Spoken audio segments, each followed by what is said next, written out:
Welcome to City Connect. Recently, one of our own was elected mayor of Shawnee, Richard Finley. We have the privilege today to talk with Richard. Thank you, Richard, for taking your time. Thank you, Daniel. I appreciate it anytime. As mayor, we all aspire to be in community leadership or to do things that make a change. What inspired you at this time of your life to become mayor? I have a drive to see things be better than they are, and have felt for many, many years that direction is a lot more important than speed. And our direction has not always been positive. I'm a Shawnee native. I've spent my entire business career here, and I've seen us go through the ups and downs, at times where we had good governance and at times where we seemed to be stepping on our own foot. And at this time in my life, I lost my wife a year ago, and I'm looking for things to do, and I'm not working. And I was contacted during the filing period by a number of different stakeholders around the community, that some of which had been at great odds with each other. And I thought at the time that if I was a guy that could sit down and talk to the opposite groups, that maybe I could do some good. And that was the motivation to file.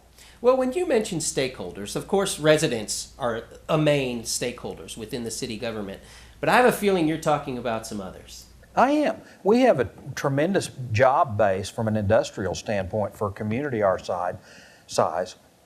We're surrounded by 5 tribes. We're surrounded by 4 or 5 school districts. 2 universities. 2 universities, the citizens, and a number of others that county commissioners that we have to work with. So I don't think that we've always talked to these people like we need to be talking to them. From the standpoint, we oftentimes don't coordinate our efforts.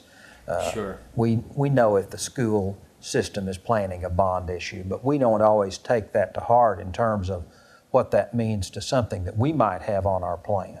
And sometimes what's to the benefit of one stakeholder may be to the detriment of another stakeholder. And we have tended to look at the city as an entity unto itself. And it's not. It's affected by all of these things and potentially impacts all of these things. So we need to not always think that we're on the front burner. Sometimes we have to wait or even do something that's to our detriment if it's to the benefit of some of these other stakeholders. So how do we build that community amongst the stakeholders? I think we have to rebuild trust. I think Shawnee is guilty of not always being good for our word. And I get that some of our stakeholders don't trust us. I get that we don't always trust them. And we're just going to have to reach out and make an effort to mend those fences and earn that trust back over a period of time. We all live and work here together, and I think we can do a better job of getting along than what we've done. Well, of course, you've built quite a business over the years, dealing with finances and numbers and those kind of things. And anytime we hear talk about the city or a municipal government in the state of Oklahoma, things are tight. How are we going to be able to change things, Richard? You eat an elephant one bite at a time. People are tired of hearing me say that the guy that laid the first block of the Notre Dame Cathedral probably didn't know, nor did he care, that it was going to take 90 years to finish. So we plan big and we dream hard, but we execute small steps. And as long as the progress that we're making is directionally good, then it doesn't really matter when we finish it. It won't be in my lifetime, may not be in your lifetime, but eventually we'll get there if we stick with our plan. Consistency, sticking with the plan. What kind of first blocks do we need to lay in our community? We've got to determine what our long-term plan is. And granted, I'm very, very new in the process, and there have been a lot of plans that have laid that I'm not aware of yet. So some of what I say may be completely off base, but I suspect I'm closer than you would think. As we look at our city and the needs that we have. We have many, many buildings around town that no one could buy and afford to bring them up to code. And I've approached the Oklahoma Municipal League Legislative Action Area to get us some waivers for cities to fall below state codes, which we cannot now do legally, and lay out a plan that's maybe a 5 or 10-year plan where a building owner can use that period of time to get it up to code and balance those with the economic necessities of making an investment. Otherwise, our empty buildings downtown are going to do nothing but sit there and rot.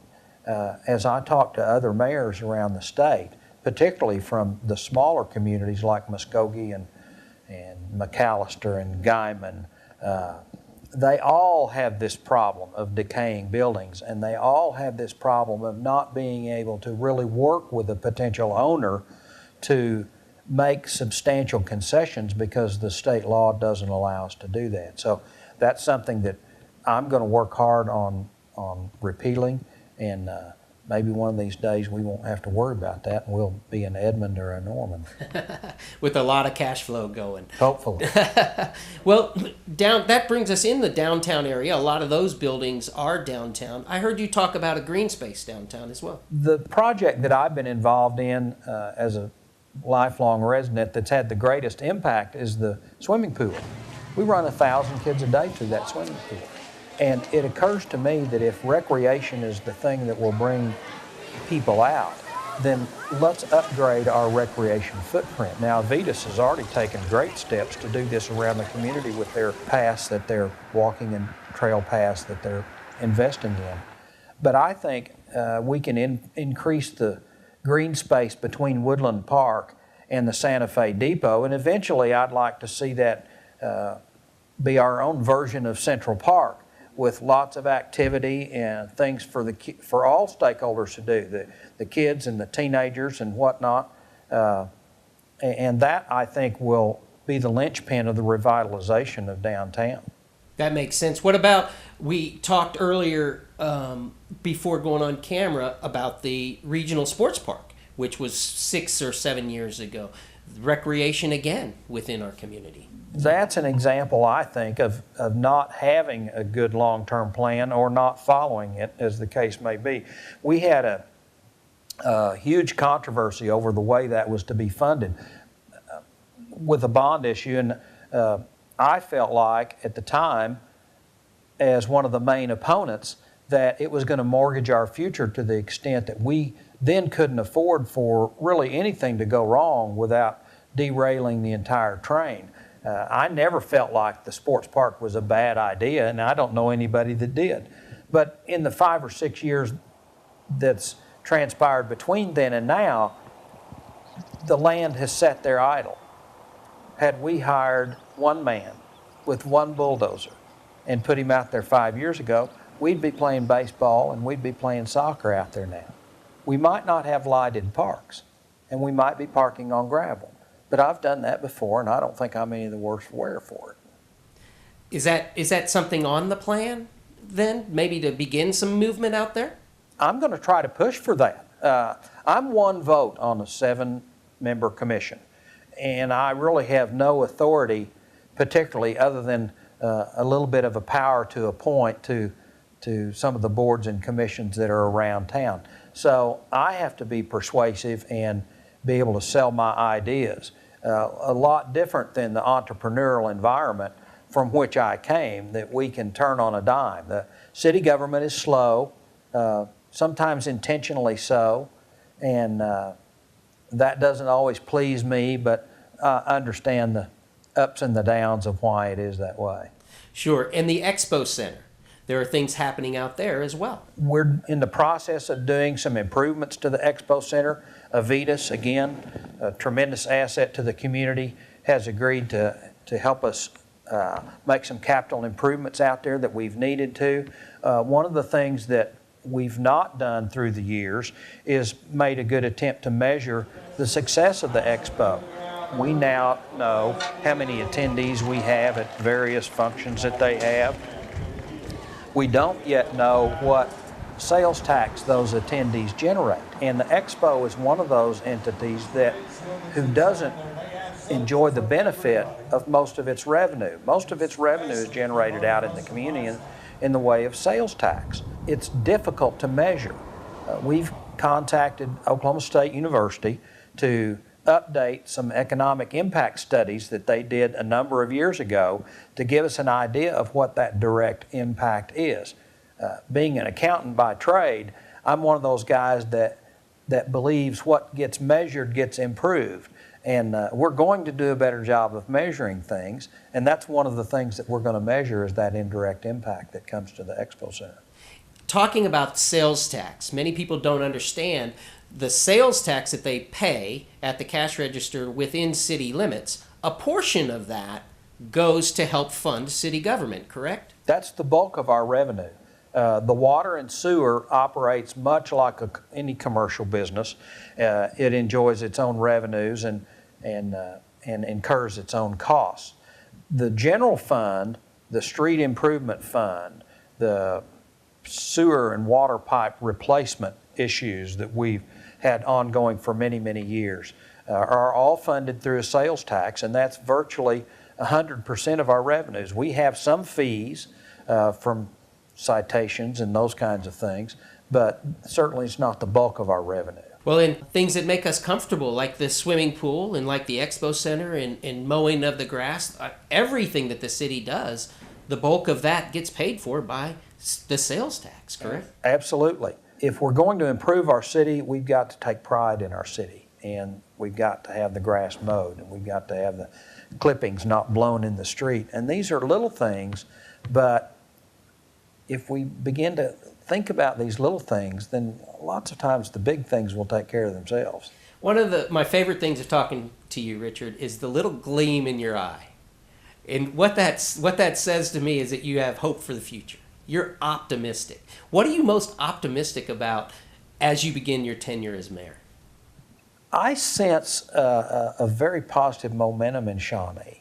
And I don't know if it's because my involvement in politics is new. I've been involved in civic affairs throughout my career, so I'm not brand new to this game. But I'm not hearing the complaints, the idle complaints that we can't do this or haven't done that. It just seems to me that people are glad, happy with the commission that we got. They're happy with the staff that we got. We've made some really good hires. And I just feel there's an underpinning of momentum that's very positive for Shawnee. Talk about that dynamic for us, Richard, just a little bit. The dynamic as mayor with a commission and then the staff that carries out the will. We're a strong manager form of government. And what that means is that the city manager runs the city. The city commission is a 7-member board, of which I am only one member. I do have the power to appoint to various commissions and boards, but beyond that, it's up to us to persuade each other as to the direction that we've got to go.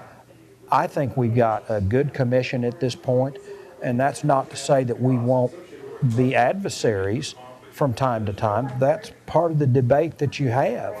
The fact that we may be an adversary on an issue doesn't make us the enemy.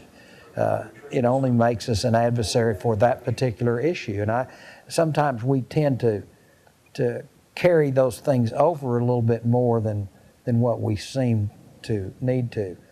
The city staff is in really good shape. We've made some very, very good hires. Justin will do a good job of running the community. He knows his job. He listens to, at least to me, when we talk. And when you make suggestions, the staff thus far has been pretty much in tune and begin to take action on those. So it's a little bit easier to turn the ship than you might think of some of those informal things. How do you like people, if they want to talk to their mayor, how do you like people to approach you, Richard? They can go to the city's website and send me an email. They can certainly call me if they've got my phone number. I like to be stopped on the street and had things mentioned to me. People that don't like grass clippings in the gutter of the streets. That's meaningful to me because it gives us an idea of, although that's a complaint, it gives us an idea of what people are thinking and what people are seeing. You like to be approachable, don't you? Absolutely. Well, you've been very kind with us today. Thank you for your time, Richard Finley. My pleasure.